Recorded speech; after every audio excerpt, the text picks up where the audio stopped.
say, okay, he's a little better. He say, but don't ever put no white dude on me because that is disrespectful. I was like, okay. Now, I don't know how America gonna feel about that. They'll be all right. Larry Bird would probably beat LeBron one-on-one. Really?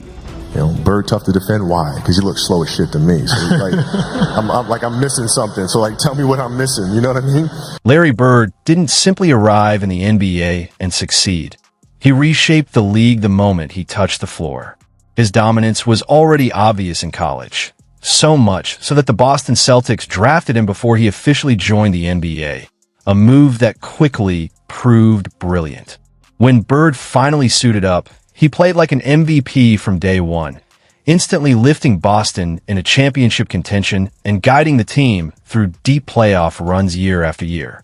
His career became defined by iconic rivalries against the biggest stars of the 1980s, each battle further cementing his place in basketball history. Even after retiring, Bird's influence never faded, as he thrived as both a head coach and front office leader, becoming the only person ever to win MVP, Coach of the Year, and Executive of the Year. Stories about his confidence, skill, and competitive fire have been passed down for decades, earning him the fitting nickname Larry Legend. That impact was felt even by Michael Jordan, whose rise in the 1990s was delayed by repeated playoff losses to Bird's Celtics in the 1980s. A reminder that before Jordan ruled the league, he had to battle and respect the legends who stood in his way. Enjoy yourself, dog. Y'all gave us a run for our money. Yeah. All right, take care. Thank you. Work on that golf game of yours. Michael Jordan's relationship with Larry Bird was shaped by a mix of rivalry and respect. On the court, repeated losses to Bird fueled Jordan's frustration. But away from the spotlight, his admiration for Bird's greatness was clear. Jordan was noticeably more relaxed around him, even inviting Bird to play rounds of golf, one of the rare arenas where Jordan could occasionally come out on top. Still, the competitive edge never disappeared. Jordan openly criticized Bird's physical, non-stop style of play, at times calling it dirty, a reflection of how relentless and difficult Bird was to face when the game was on the line. So he's a tough, hard player that you actually, you get angry at sometimes. Everybody does. I mean, it's a common thing. If if you had 273 professional athletes here, a professional basketball player, and you say who's the dirtiest player in the NBA, you know, I say 95% I say Lambeer or Larry Bird. Really? Yeah. Jordan once described Larry Bird as the kind of player who could get under anyone's skin, someone so physical and relentless that anger was almost unavoidable. He even suggested that if a room full of NBA players were asked to name the league's dirtiest competitor, Bird's name would come up far more often than people might expect. That claim stood out, especially since very few players have ever labeled Bird that way, raising questions about whether Bird intentionally played more aggressively to gain an edge over Jordan, or if Jordan was simply venting frustration after repeated defeats. Adding another layer to the debate, Jordan's former teammate Dennis Rodman offered a completely different view, once arguing that Bird wouldn't thrive in today's NBA and might be better suited for European basketball, a remark so vague that it left fans and analysts wondering what Rodman truly meant. I'll put it this way. If Larry Bird played in this era, I think he'd be in Europe.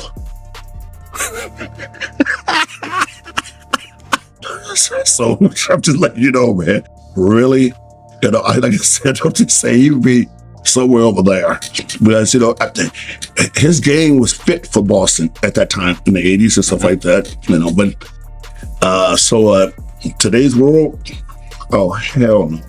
Dennis Rodman's criticism of Larry Bird may have been rooted in their long history of fierce on-court clashes. Frequently tasked with guarding Bird, Rodman felt the full force of his relentless scoring, sharp instincts, and non-stop trash talk, making every matchup a mental and physical battle. Pistons teammate Isaiah Thomas later shared a revealing story about Bird's competitive edge, recalling a moment when Bird took offense after Detroit initially assigned a white defender to guard him, a decision influenced by outdated assumptions about athleticism at the time.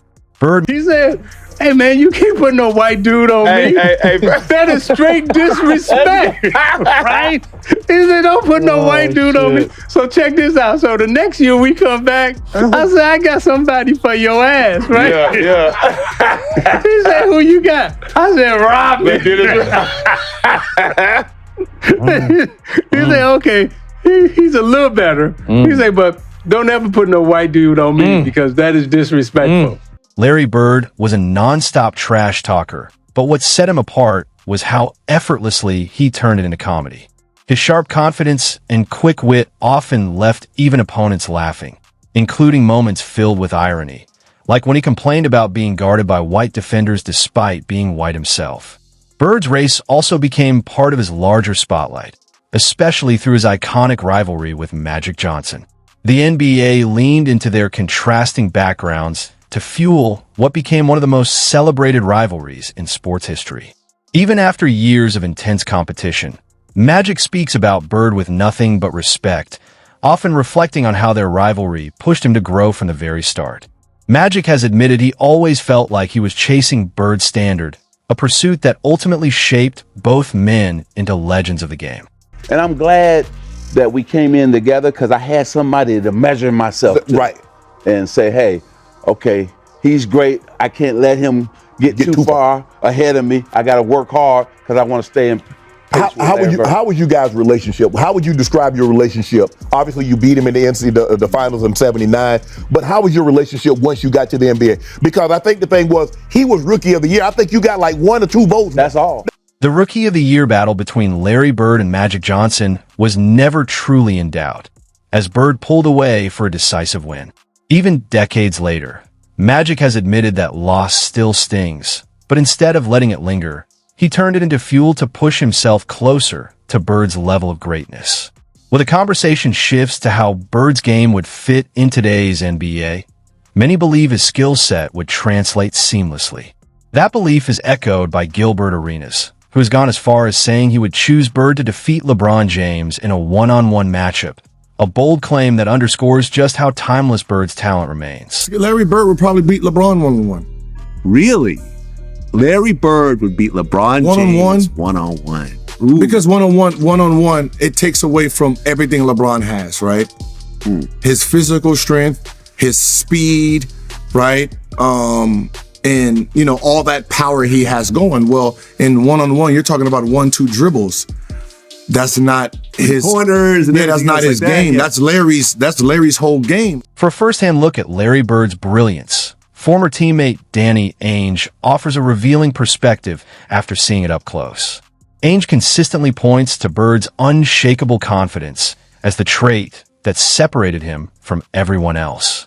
Bird believed in his game so completely that he would openly tell defenders what move was coming, then execute it anyway. No matter how opponents adjusted or prepared, they found themselves powerless to stop him, a confidence that turned prediction into domination. You know, I always consider myself a confident player, but, you know, Larry was an entirely different level. I mean, there's so many stories I have about just him taking games over and, you know, we coach, you call a play, and, like, he's not running the play. Like, it's just, okay, he's just going to take it and score. Like, but he just had so much belief in himself, and he could get a shot, you know, with double teams at the end of games. Like, teams knew what we were running, and he'd still get a quality look off it. Larry Bird's genius went far beyond what casual fans might notice, packed with subtle details that made him nearly impossible to stop. Even Kobe Bryant, a relentless student of basketball, initially struggled to grasp what made Bird so deadly.